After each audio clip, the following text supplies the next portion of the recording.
What is going on, everybody? It's your boy, SnowBikeMike, back with your daily gaming hype report for Wednesday, November 20th, 2019. Here are the top gaming headlines that you need to know about. Remember, if you like any of the stories that I bring to you today, please go to the articles directly and support those incredible games journalists around the globe. Story links can be found in the show description below, so let's get into it. Here are your top 4 stories that you need to know about.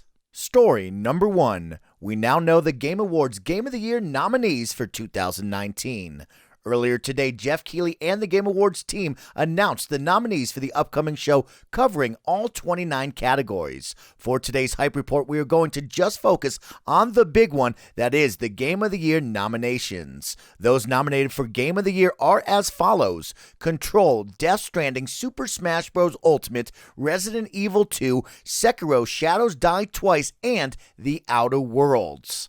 All right, Jeff Keighley and the squad, you guys have selected a great 6 games to represent 2019 for the nominations of Game of the Year. I need to know in the comment section down below, who are you selecting from these 6 games? Remember, if your favorite game wasn't nominated, don't get down. Game of the Year is all about personal preference out there. No matter if you loved Control, Death Stranding, The Outer Worlds, Sekiro, or maybe Jedi Fallen Order, it really doesn't matter. As long as you had an incredible year of gaming, that's really all that matters out there in the universe. But if you had to select one of these 6 nominated for the upcoming 2019 Game Awards, I want to hear it in the comment section below. Who are you selecting?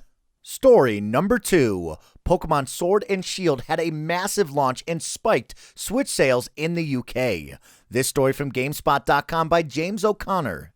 The story reads, Pokemon Sword and Shield have enjoyed enormous sales in the UK since they released on November 15th, which has also led to an increased sales of the Nintendo Switch. The games are enjoying one of the best ever Nintendo launches in the country, and it's also the second best launch result the Pokemon series has ever seen, and that's just counting physical copies. GamesIndustry.biz is reporting that Pokemon claimed 3 separate spots on the physical sales chart for the week ending November 16th. Pokemon Sword was number 1, Pokemon Shield was number 3, and the double pack containing both games landed at number 7. Star Wars Jedi Fallen Order had the second best launch of the week. Combined, Sword and Shield had a tremendous launch, outselling Pokemon Let's Go Pikachu and Eevee by 53%. It was the best launch ever for a Switch game in the UK and the third best ever for Nintendo, despite the charts only tracking physical sales. Wii Fit had Nintendo's second best ever launch, and the top spot belongs to Pokemon Sun and Moon for the 3DS.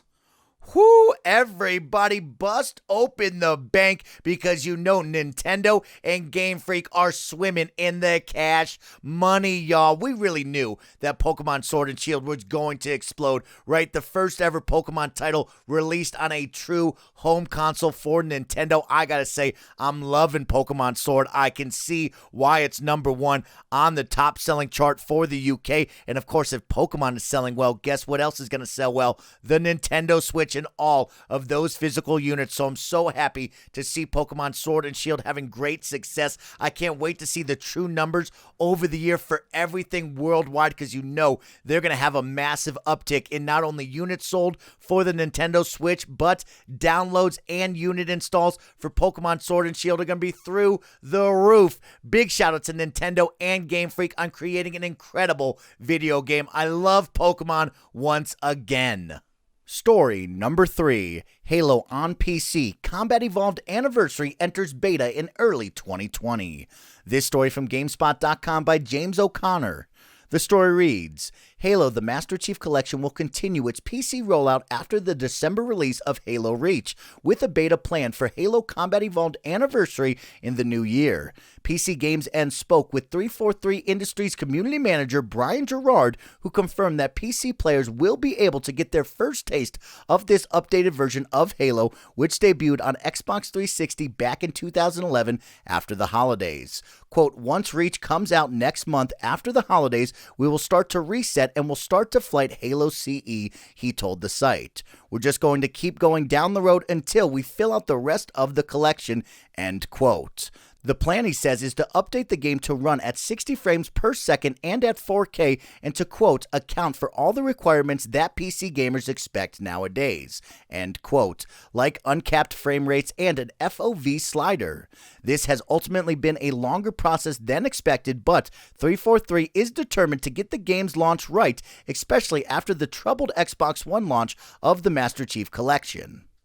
Heck yeah, PC gamers. Now this is what I'm talking about. Y'all have waited. Y'all have been patient, and guess what? Now you're going to get Halo Reach, and then right after that, you're going to get a beta of Halo Combat Evolved Anniversary Edition. Let's take it back to the old school with the original game from the saga. I can't wait to jump in. I know all of my friends are eager to play the Halo Master Chief Collection on PC. It's going to be a ton of fun. I know a whole lot of multiplayer shenanigans will go down with that mouse and keyboard specs. I can't wait for them to get the full game just like I've been experienced on my Xbox One. I love the Halo Master Chief Collection. I love everything they've put into it. I love the multiplayer suites. I love all of the story campaigns. I love everything about it, and knowing that my friends on PC will finally get their taste of the Halo Master Chief Collection makes me so happy. Keep going, 343 Industries. You're doing a great service. And now for our final story of your Wednesday Hype Report story, number 4.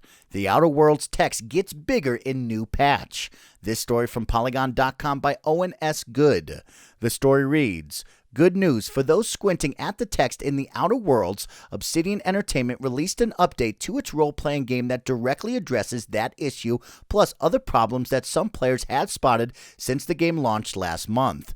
Patch 1.1.1.0 for the Outer Worlds adds a toggle to increase font size in conversation text, cinematic subtitles, bark subtitles, and terminal text according to patch notes published on the Obsidian forums. The typeface for dialogue and subtitles has been called out by many players as way too small since day one. Heck yeah, everybody, y'all know I'm all about accessibility for all players, no matter what is going on in the gaming world. A big shout out to one of my best friends out there, Blind Gamer Steve, who is a huge advocate for bigger text sizes and accessibility, no matter what walk of life these gamers are from. And I gotta say, I love the idea of increasing the font size for all players in the Outer Worlds. I hope all games just move to this tactic, because I gotta say, I can see pretty well, but my eyes also squint at these tiny little text bubbles that these games pop up with. So I'd love to see font size just become a thing of the past, where it says, hey, you can change this size any way you want it. That's how large you need it, because it's all up to you, the players. You deserve to have accessible games and be able to play anything, no matter what walk of life you're from. So big shout out to accessibility. Obsidian Entertainment, you're doing the right thing. And of course, go check out my guy, the Blind Gamer Steve, on Twitter. Go support him and his accessibility efforts for everybody around the globe. I love that guy.